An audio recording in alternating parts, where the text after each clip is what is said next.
Good morning, everybody, and welcome to Let's Play Every Day. I am Tim McNiff, and it is my great honor to each and every day welcome a panel of influencers from Minnesota's sports, business, and entertainment communities to take on our sports talkers of the day. Let's Play Every Day, sponsored by our good friends at Northern Lids, Nick Gross and Company. If you're looking for the finest in custom patch hats, look no further than Northern Lids. You can find them at northernlids.com. Our guests for the day, Jessi Pierce, who's got a new setup working there behind her, writer for NHL.com, MN Hockey Journal, and of course, one half of the Hockey Bar Down Beauties podcast. And I should mention USA Hockey you write for as well. Heather Rule, who's playing out the string as a content creator for your Minnesota Twins, also creates content for MN Hockey Mag, Redline Sports, Sports Engine, and others. And finally, after two previous attempts, the third time is a charm. We welcome Andy Greder from the St. Paul Pioneer Press. And he has two primary beats, Minnesota United, the Gopher football team. So, of course, his timing is fortuitous, for us at least. Andy, I have to start with the question. It wouldn't happen to be your birthday today, would it? Unfortunately, it's not, Tim. No, my birthday's in July. I don't know where you got that information from. No, because your birthday's in July. Mine's in January. Jessi, when is your birthday? I think it's today. That's what they tell me. It's today. And Heather, when is your birthday? Tomorrow. Look at that. Isn't that crazy? Libra babies. Happy birthday, you Libras. and I got to say, Heather's pinch hitting, and we had something and never said anything about her or any sort of conflict, but she did post on her social media last night that her folks took her out for a delightful dinner, and it looked fabulous. Where did you go? So we went to Baltimore and Rosedale. And I hadn't been there before. My parents have. But yeah, it was delicious. I had filet mignon, and we got mocha mud pie for dessert, yes, you did. Which I also highly recommend. It was huge, but so good for someone who has a sweet tooth like me. And so we did that. My mom had originally wanted to. She was thinking about actually going to a podcast where she's a big fan of Michael Russo, and he had his podcast with Anthony LaPanta last night, and we're finishing up dessert, and then who sits down at the bar? LaPanta, and then Russo shows up a little later. So we chatted with them as well. So it was a fun little night. Nice. Yeah, celebrating my birthday. So it was good. And Jessi, what's on the docket for today? A whole lot of nothing, I don't think. I'm going to go get my hair dyed. You'll see me as a brunette, I believe tomorrow. I think I'm on again, right? So you'll see a brown-haired Jessi for fall. But no, I'm going to go visit my girlfriend in La Crosse, Wisconsin for their big Oktoberfest this weekend. So that will be my birthday celebration away from children, away from waking up in the middle of the night, hopefully. Although if I stay up late, that's my choice, not theirs. So that will be exciting. So that's what we will do this weekend to celebrate. I spent 3.5 of my professional career early on in La Crosse at WKBT TV. It's a beautiful, beautiful place, especially this time of year. Mm-hmm. So good for that. And then you're not entirely nothing happening today. You're where you are because for my birthday. So we had my office set up in a very nice 3-seasons porch, great for summer, terrible for cold weather and winter. So I am making the husband do that project for my birthday, which is so kind of him. What a guy. Well, so kind of both of you to give up part of your birthday to celebrate with us. We appreciate it. Andy's going, dude, you got to get moving. I have a hard out at 9:55 a.m. and Andy's got to get over to Minnesota United. So we do appreciate that. So Andy, you were with this Gopher football team in Colorado, and you were at homecoming last Saturday. What in the bleep happened to this football team in the span of 1 week, from 1 week to the next? Yeah, well, I think the biggest thing is this was kind of an underlying issue throughout the first 3 games of the season. This offense has been struggling to pass the ball. And when you fall down to a Bowling Green team where you're a 31-point favorite and are forced to pass it without your number one wide receiver, those issues come to a head. And I think we saw it kind of early on at Ohio State. And, Mo Ibrahim really kept them in that game. Bowling Green, they played really poorly in the third quarter, and I had a MAC team give them a challenge. And at Colorado, the defense was lights out, and the offense just did enough. So when the defense plays well and the offense doesn't show up, especially in the passing game, you get a confluence of bad things that happen, and you get beat as a 31-point favorite and really set some records for lack of futility. What was amazing to me is I was in Boulder and I was looking up record bests for the Gophers. Last time they had shut out a team, the Power 5 team. And then I'm in the press box at Huntington Bank Stadium and I'm looking up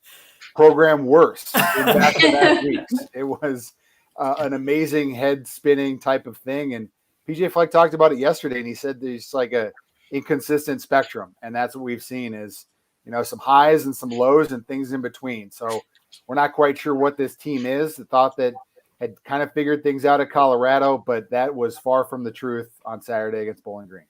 Unbelievable. Heather, when you see the Gophers coming off a big win, playing a team, as Andy said, favored to win by 31 points, as a Minnesotan, couldn't you just see that this game had disaster written all over it? They even outdid themselves a little bit, not necessarily going into it. I figured, okay, homecoming, they scheduled Bowling Green, whatever. But then you could kind of tell early on that things were going to go off the rails with, trailing as they did at half. Well, I think it was the field goal first. I thought, okay, they couldn't even get in the end zone. That's a little odd. And then later in the game, I think all you need to show from that game is the muffed punt, where you had, 18 different guys trying to fall in the football. It was, just watch that play and you can tell how that game went. Basically, it was, because the other thing too, to me at the end of that game is, as poorly as the Gophers played, they still had a couple of chances. Bowling Green still, gave the ball back to them late in the game, and Tanner Morgan promptly threw a couple of interceptions. So they even had a chance, a couple of chances to try and score, and it just didn't work out. The other big stat that stood out to me from that game too was the 0-17 trailing at halftime under PJ Fleck, which is not great either. And then especially when you go in, but you think 7-3, well, that's not a big deficit, especially for a team that you should be beating by 30 points. But yeah, they found a way. It was interesting to follow. I watched some of it, and it was interesting to follow people on Twitter and see what they were talking about too. Yeah, interesting is a good way to put it. As Andy said, the loss being called one of the worst in Gopher history. If you go back over the last 50 years of this program, that's really saying something, because there has been some real low points.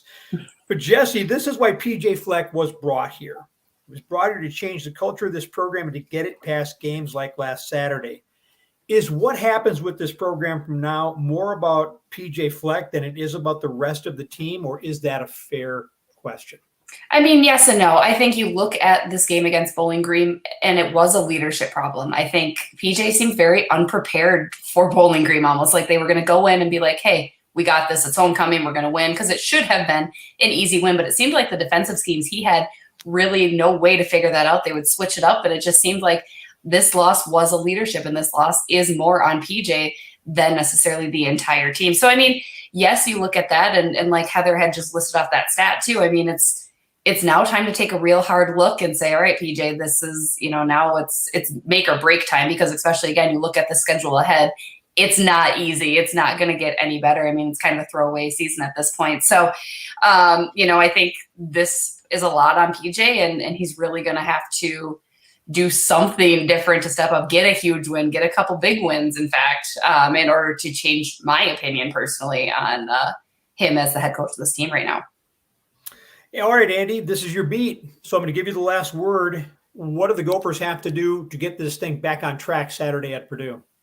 Yeah, I think you need better quarterback play. You need Tanner Morgan to play better. You need better chemistry with Mike Sanford Jr., new offensive coordinator. I think offensively is where their biggest issues are.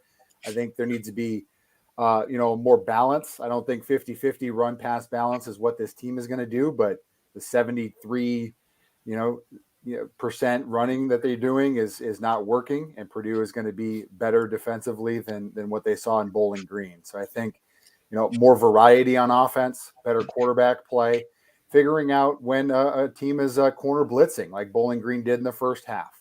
And then you have halftime to make adjustments, and you don't. And then Bowling Green brings the corner blitz again and is able to get home for another sack. And to Heather's point about 0-17 when trailing at the half, that's the best example I have, is a corner blitz gets home in the first half and does so in the second half. And And it's, I don't think it is. Jessi, I disagree. I don't think this is a throwaway season. I think there is a lot of opportunities, especially in the Big Ten West. Purdue is not a world beater. You can go in there and get a win and not have it be, a miracle type situation. I think Purdue's only favored by a couple of points, so I think it should be a ball game, but we need to see more from the passing game. I like your positivity then. I love it. All right. If the Kirk Cousins apology tour doesn't start with me, I am certainly ready to get on board. We went into the season, like many Viking fans, fed up with Cousins. He was against the vaccine, which threw a lot of people, including his head coach. He looked lost in the first half of the season opener against Cincinnati. Yet since then, he's a fumble and a missed kick away from being 3-0, and his play has been impeccable. Heather, is this most recent Kirk Cousins the real deal? Or is it just because he finally has a decent offensive line? Or is this a mirage and we should just wait for bad Kirk to reappear at any time? I still lean toward the mirage because it's Minnesota. I saw just kind of a little bit at the end of that game the other day. It's always interesting for me in September to follow the games because I'm usually at the ballpark or covering the Twins games. You can get a pretty good idea of what's going on just by the people you follow on Twitter, the media, and the fans that are watching. So right away I could tell, okay, defense, there's apparently no defense early on in this game. And the other thing was that Kirk Cousins had a really good game and he played really well. What was it, like 30 for 38 or something, and still the no interceptions, which I think is a key stat, but I think that's one that I'm kind of waiting for. Well, then isn't he going to throw one at a really crucial point in time down the road? That's probably how that's going to work because that's just how it goes. So I guess I still lean toward the mirage a little bit. I'd like to see more consistency. I think, if you're looking at what the Gophers just did, they had this, pretty great game. It was a shutout. And then the next week, look what they do against Bowling Green. Obviously, the Vikings aren't the Gophers or anything, but you just kind of worry about, having a letdown like that. And hopefully, can you keep your foot on the gas after having such a good game? And I think the frustrating thing is when you see a game like that and you see how good Kirk Cousins can play, when he doesn't play like that or when he regresses or he has a really bad game, it's all that more frustrating because you know what he's capable of. So I think just wanting to see that consistency it is really important. And the thing that's always in the back of my mind too is the whole COVID situation does loom. And we've talked about it, on the program before about how there really isn't a backup plan for that. So that's always the concern. But I think you do have to appreciate what he did the other day. It was a good game. Unbelievable. A couple weeks ago, I was hyperventilating over the Arizona Cardinals pass rush. Now here come the Cleveland Browns with Myles Garrett and Jadeveon Clowney, sacked Chicago's Justin Fields 9 times last Sunday. JP, are we about to find out what the Vikings offensive line is all about, or do we already know? I think we already know. I mean, I like the way that the offensive line played, especially this most recent game, but even the past 2 weeks. I think they've really started to come together. It's been very promising. I know that was the big question mark, right, heading into it, the Swiss cheese and offensive line look that they had, and they seem to have figured it out. So I expect another good showing from them this week. Again, they have to prove themselves, and they're going to go out there and give their best. And if Kirk Cousins is more than a mirage, like Heather had said, and can perform at his best, then I think it's going to be a great game for the Vikings this Sunday. Mike Zimmer has this reputation of being a defensive guru, and the Vikings obviously have spent a lot of money and brought in a lot of new faces in the offseason on that side of the ball. But through the first 3 games of the season, I feel like this Vikings team only goes as far as this offense can take them. Andy, am I wrong? No, I think to both of your guys' points is the best play that Kirk Cousins had in that game was a 3rd down late in it, and there's some pressure in the middle, and usually Kirk Cousins kind of wilts and turtles and goes down and it ends in a sack. And he was able to make a play, threw off his back foot and found KJ Osborne on a crossing route, and they were able to get a crucial 3rd down. And that was Kirk Cousins stepping up at a time when he usually doesn't, because this offensive line has broken down and will continue to break down, I think, especially this week.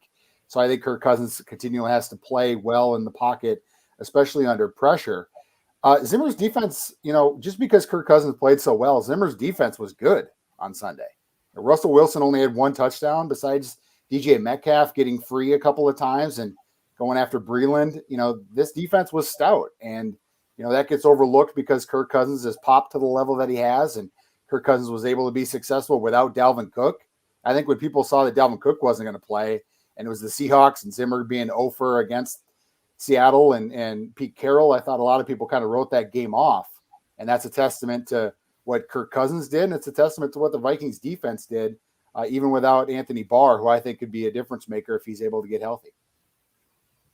New Timberwolves owners Alex Rodriguez and Mark Lore met the Minnesota media yesterday and immediately said they have no plans to move this team.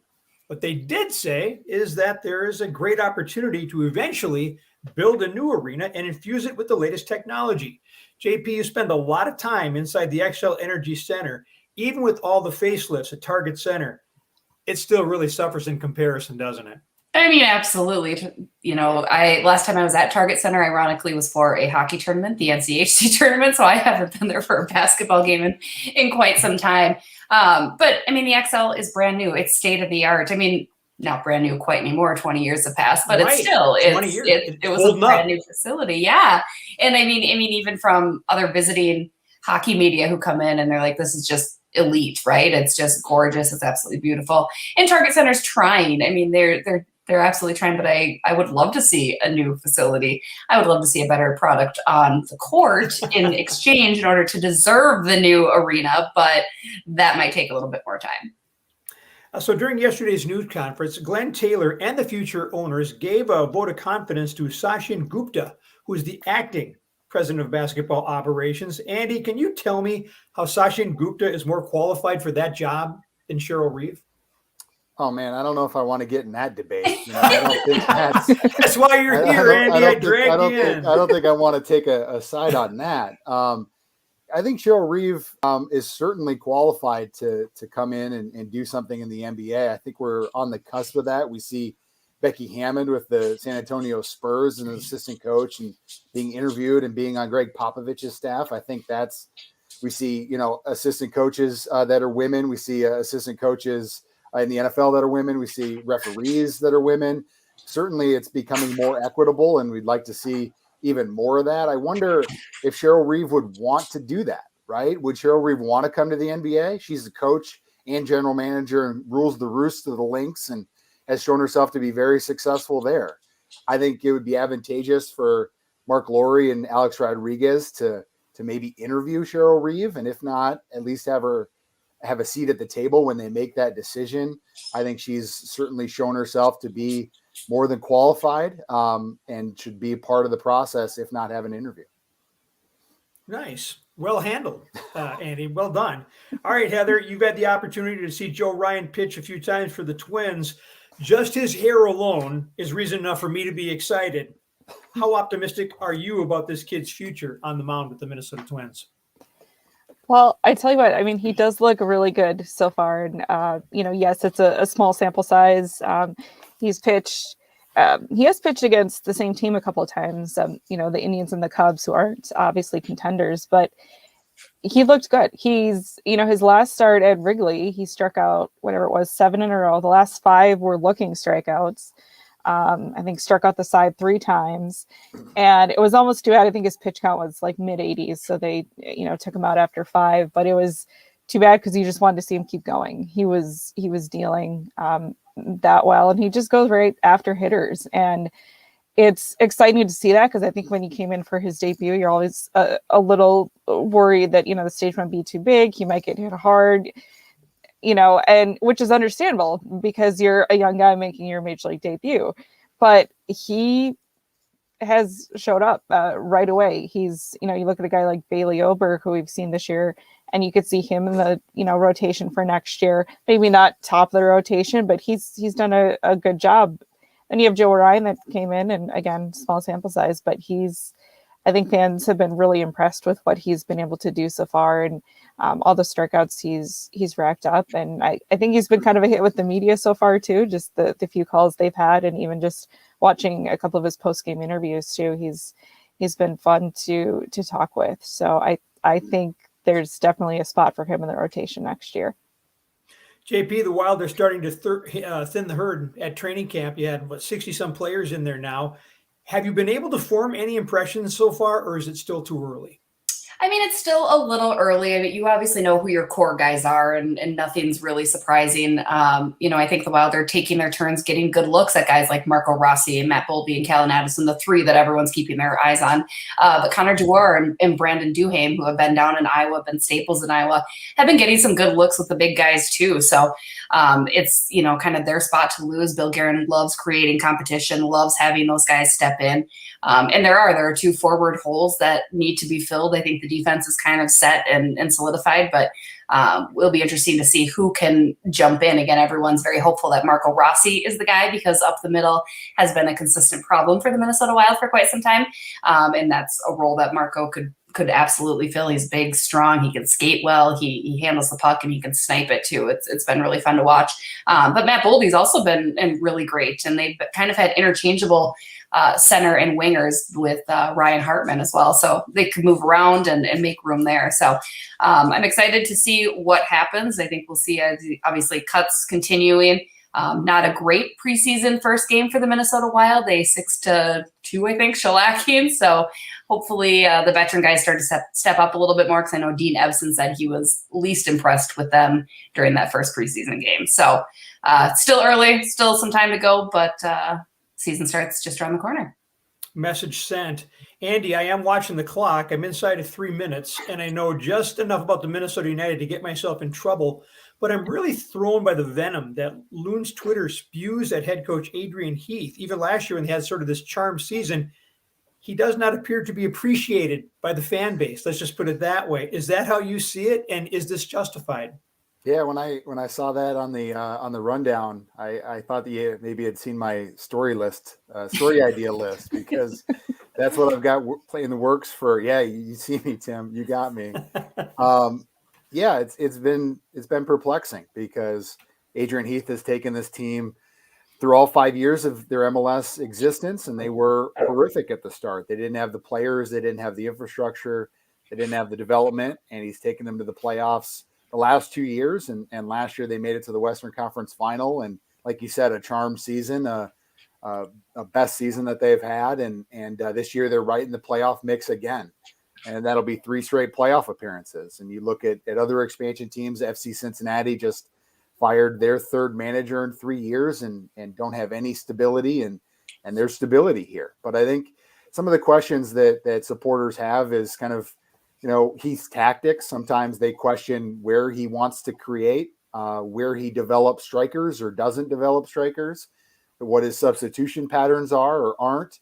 There was some great, kind of Schadenfreude for supporters when they started 0-4, because they were able to bring back their favorite hashtag, which is hashtag Heath out.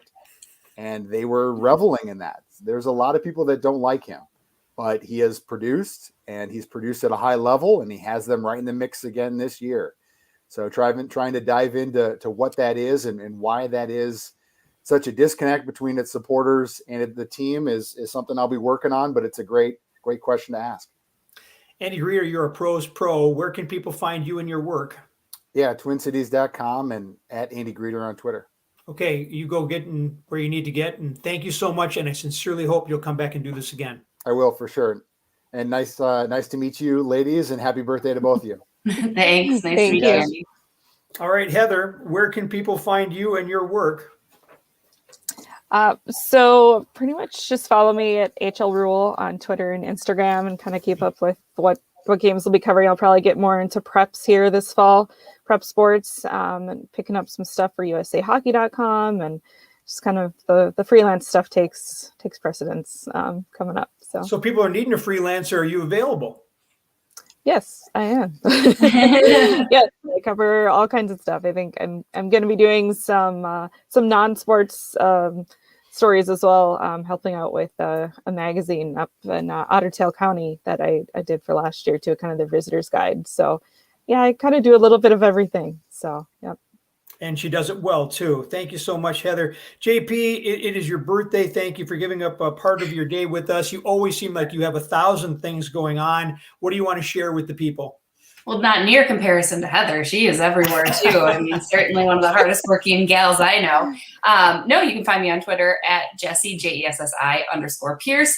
We just released our latest Bar Down Beauties episode, which comes out every Monday. This week we had Tim Army, Iowa Wild head coach. He had a lot to say, so certainly check in there if you're interested on some Wild prospects coming up. And a couple magazines hitting. Got some cover stories for USA Hockey Magazine and Minnesota Hockey Journal. So if you are a member, then you'll be getting those in your mailbox soon. Heather stepped in pinch hit today. JP's going to step in pinch hit on Friday, which will be the first time we are going to have the Bar Down Beauties together at the same time on this show. Can you tell I am stoked? I apologize in advance. This tonight can go off the rails. If you have listened to us on the podcast, that's certainly true, but it should be a good time. Oh, it should be a great time. That'll be good. That'll be good. Looking forward to it. All right. With all this talk about the Gopher football team's loss to Bowling Green being among the worst ever, I've got to admit, I'm strangely immune to this. Keep in mind, I was in the press box in 2003 to see the Gophers blow a 21-point fourth quarter lead by surrendering 31 points to Michigan, all in the fourth quarter. Oh, but even better, I was in the stands at the Metrodome back in 1983 when Nebraska managed to just slip past the Gophers 84-13. Yes, 84-13. Folks, I know, embarrassing when I see it. Look, Saturday's loss was no good, but football is all about matchups and adjustments. For whatever reasons, Bowling Green caught the Gophers on a bad day. Heather just went through a lot of it. The good news is that the Gophers still have time to turn this thing around. And keep in mind that this program is coming off its highest collective GPA in school history. And knock on wood, we haven't had a Gopher football player show up in a police report in a long time. PJ Fleck is changing the culture of this program for the better. Now we just need him to straighten out the offense. And if Wisconsin keeps Graham Mertz at quarterback, we just might get back that axe after all. And that, and perhaps a bronze pig, would go a long way toward forgetting all about Bowling Green. It has been my pleasure to have both of you ladies here today. Jessi Pierce, happy birthday today. I hope you have a wonderful day. Thank you. Heather Rule, happy birthday tomorrow. I hope you have a wonderful day. Thank you. Thank you for joining us and celebrating the birthday with these wonderful ladies here. Thanks to our panel of contributors, Andy Greder, of course, and to Nick Gross and the good folks at Northern Lids for their support. This is Let's Play Every Day, part of the Let's Play Sports Network, and we hope to see you right back here tomorrow. And you know what, folks? Let's play every day.